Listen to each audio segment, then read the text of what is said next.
Perkenalkan, kami dari calon guru penggerak Angkatan 9 Kabupaten Ngada akan melaksanakan tugas demonstrasi kontekstual modul 2.3 tentang coaching untuk supervisi akademik yang terdiri dari supervisor, coach, dan coachee. Perkenalkan, nama saya Irene Mariana Uleander dari SMP Negeri 2 Bajawa sebagai supervisor. Perkenalkan, nama saya Erna Fika Iristasare dari SMP Negeri 1 Golewa sebagai coach.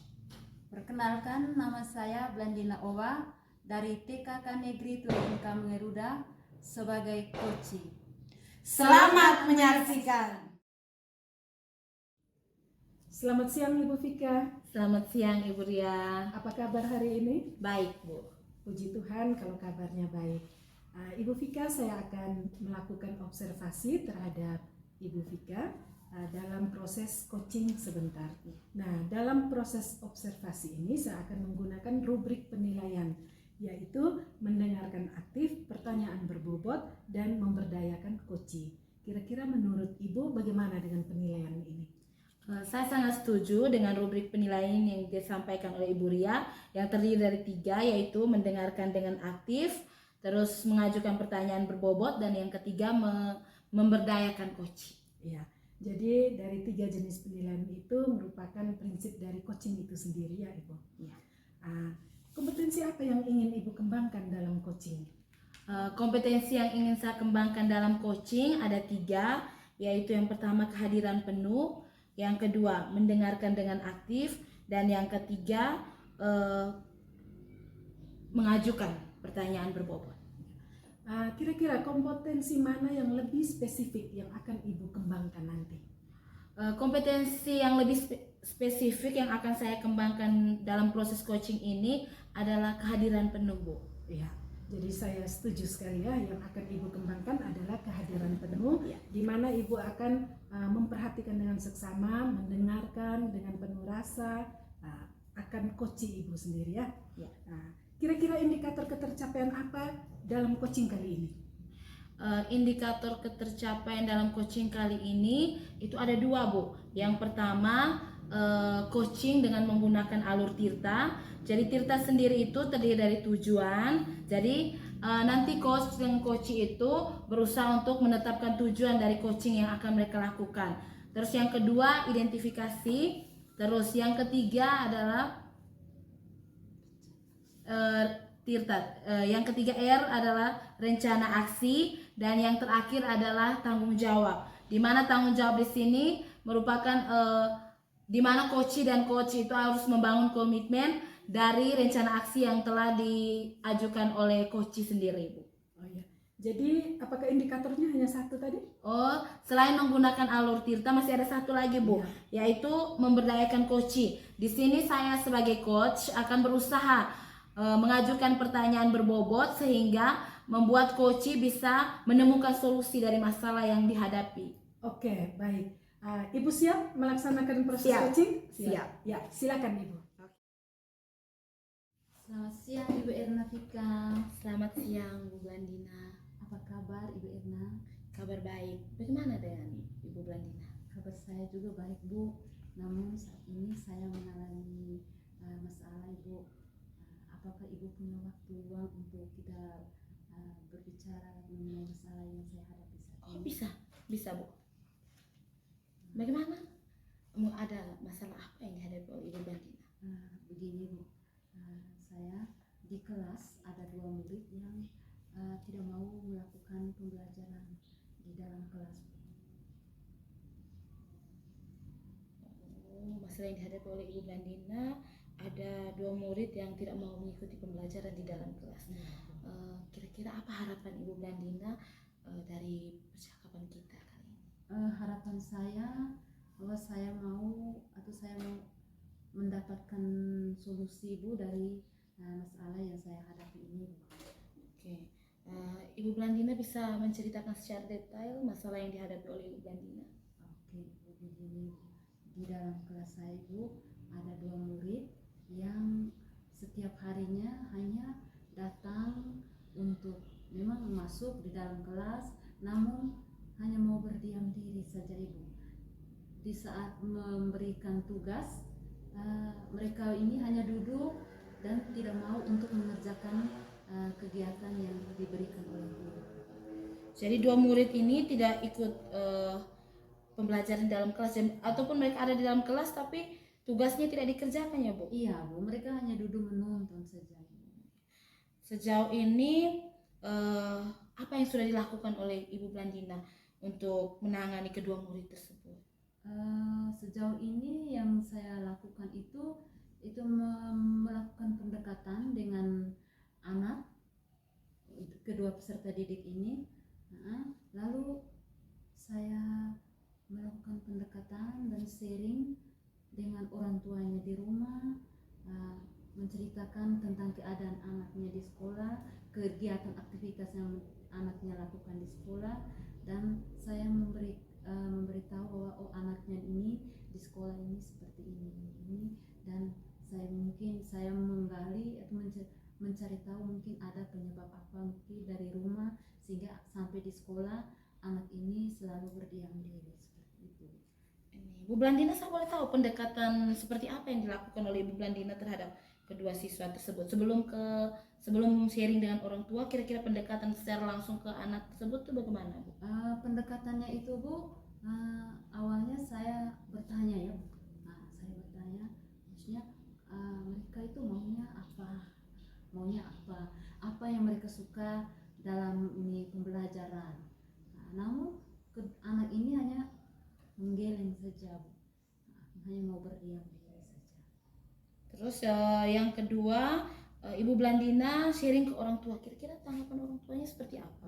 Tanggapan orang tuanya itu orang tuanya sangat, mereka mengerti dengan keadaan anaknya mungkin karena mereka mengatakan bahwa memang anaknya di rumah itu kemauannya tinggi dan mungkin di rumah itu orang tuanya tidak memenuhi keinginannya itu.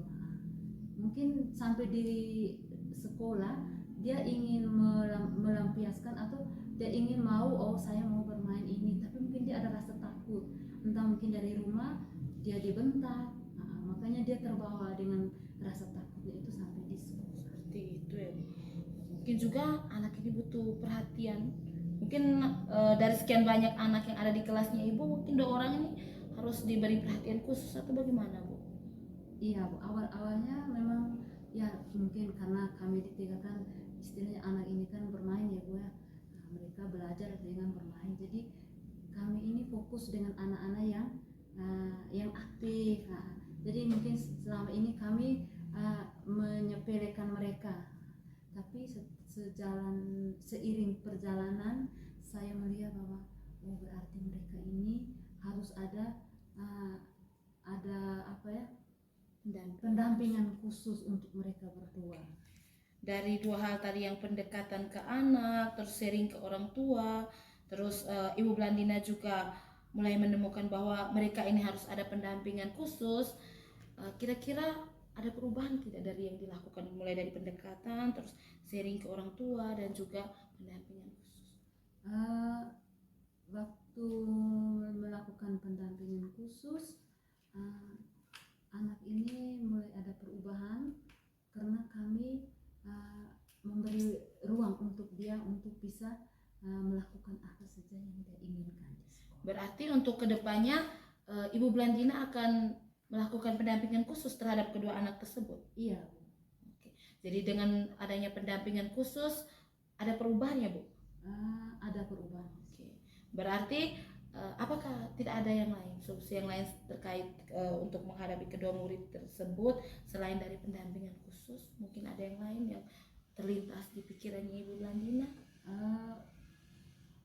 Rencana yang lain sih tidak ada, karena kami sudah melakukan pendekatan dengan anak ini dan mereka sudah mulai berubah. Berarti kedepannya pendampingan secara khusus itu harus terus dilaksanakan ya Bu? Secara terus menerus supaya kedua anak tersebut juga bisa lebih ceria, bisa lebih bergabung dengan teman-temannya untuk beraktivitas bersama atau bermain bersama. Ibu Blandina, saya mau bertanya bagaimana perasaan perasaan Ibu Blandina setelah kita melakukan percakapan ini? Perasaan saya merasa lega Ibu, karena masalah yang saya hadapi selama ini saya bisa menceritakan dengan teman sehingga saya bisa mendapatkan solusi. Oke. Ya, terima kasih Bu Blandina. Di sini saya juga hanya bisa membantu untuk kita sama-sama untuk menemukan solusi dari permasalahan yang dialami oleh Ibu Blandina. Saya menunggu cerita selanjutnya, Bu. Mungkin ada perkembangan terkait pelaksanaan pendampingan khusus yang dilakukan oleh Ibu. Oke, terima kasih. Baik Ibu, tadi saya sudah melakukan observasi proses coaching yang terjadi. Nah, kira-kira menurut Ibu bagaimana? Apakah proses coaching sudah berjalan dengan lancar sesuai dengan harapan Ibu? Oke, baik, terima kasih. Menurut saya proses coaching tadi sudah berjalan dengan baik. Sejauh ini sudah berjalan dengan baik, Bu. Oh iya, jadi menurut Ibu tadi sudah berjalan dengan baik ya. Apa saja yang sudah Ibu dapatkan dari proses coaching tadi? Dan proses coaching tadi saya sudah menerapkan alur tirta, sehingga yang saya dapatkan itu yang pertama, saya dengan coach sudah bisa menetapkan tujuan dari coaching kami. Terus yang kedua, saya juga membantu coach untuk mengidentifikasi permasalahan yang dihadapinya dan juga memberdayakan coach untuk menemukan rencana aksi dan juga sama-sama berkomitmen untuk melaksanakan rencana aksi ke depannya. Baik, luar biasa sekali Ibu ya. Tadi sudah menggunakan alur tirta dengan sangat baik. Bolehkah saya menyampaikan hasil observasi saya Ibu? Boleh, Bu, boleh. Baik, saya berikan apresiasi yang tinggi buat Ibu. Tadi saya mengamati Ibu benar-benar mendalami 3 kompetensi coaching kita kali ini. Itu bagaimana Ibu mendengarkan secara penuh dengan kesadaran penuh, kemudian coach juga bisa menceritakan dengan segala leluasanya, dan Ibu menggali semua pada diri coach itu. Ada potensi-potensi yang ada pada diri coach, Ibu mengajukan banyak pertanyaan-pertanyaan berbobot. Kemudian Ibu juga bisa mendengarkan secara aktif. Jadi yang menurut saya tadi Ibu sudah melaksanakan dengan luar biasa. Terima kasih. Nah, kira-kira kompetensi apa lagi yang ingin Ibu kembangkan lagi ke depannya? Kompetensi yang ingin saya kembangkan dalam proses coaching untuk kedepannya, Bu, Ya. itu mendengarkan dengan aktif dan juga mengajukan pertanyaan berbobot, Bu. Ya, karena tadi yang secara spesifik tadi Ibu pada Kesadaran penuh, Bu, sehingga yang mau dikembangkan lagi adalah mendengarkan secara aktif dan mengajukan pertanyaan. Bu. Oke Ibu, apa harapan Ibu ke depannya terhadap proses coaching nanti? Harapan saya semoga proses coaching ini tetap dilaksanakan dan juga kita yang sudah belajar tentang proses coaching bisa memberikan pembiasan kepada teman-teman lain, karena proses coaching ini luar biasa, di mana kita bisa menggali potensi yang ada dalam diri kita, dan juga kita kalau kita berperan sebagai coach, kita bisa memberdayakan coach untuk menemukan solusi dari permasalahannya sendiri, Bu. Ya, luar biasa Ibu. Harapan Ibu ya tentunya menjadi harapan kita bersama ya, sehingga proses coaching ini membantu baik oleh diri kita sendiri juga kepada rekan sejawat, di mana sebagai bentuk kemitraan antara coach dan coaching. Luar biasa Ibu, selamat, terima kasih. Terima kasih.